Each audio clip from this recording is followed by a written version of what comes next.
Tinututukan ngayon ng Komisyon sa Wikang Filipino o KWF ang pagpapasigla sa ating mga wikang nanganganib ng mawala. Nais ng KWF na mapreserba ang mga wika para maipasa pa sa mga susunod na henerasyon. May unang balita si Katrina Son.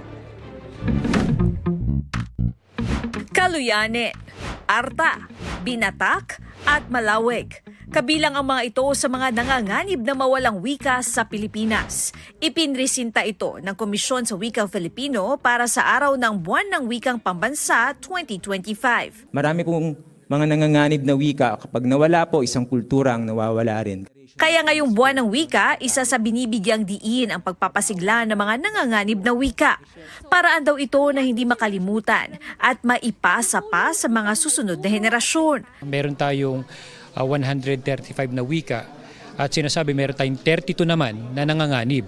Kasi meron tayong batayan din na pamantayan sa language endangerment na ginagamit ng Komisyon sa Wika para sabihin kung nanganganib na at nanganganib na maglaho yung isang wika. Nararapat lang daw na habang bata pa ay sinasanay ang mga bata sa kanilang wika para mapreserba ang mga ito.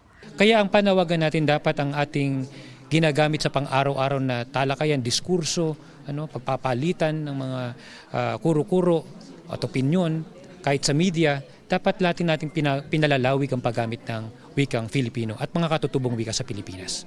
May mga proyekto rin daw ang KWF para mapreserba ang mga nanganganib na wika. Meron ho tayong bahay wika sa Abukay, Bataan na nagsimula pa po ng 2018 at hanggang ngayon po ay sinusubaybayan namin dahil ang LGU po ay nangangasiwa na po ng bahay wika sa Abukay, Bataan. Patuloy daw ang pagbibigay ng KWF ng pagsasanay sa mga guro at elders na siyang magtuturo sa mga kabataan. Ito ang unang balita. Katrina Son para sa GMA Integrated News. Gusto mo bang mauna sa mga balita? Mag-subscribe na sa GMA Integrated News sa YouTube at tumutok sa unang balita.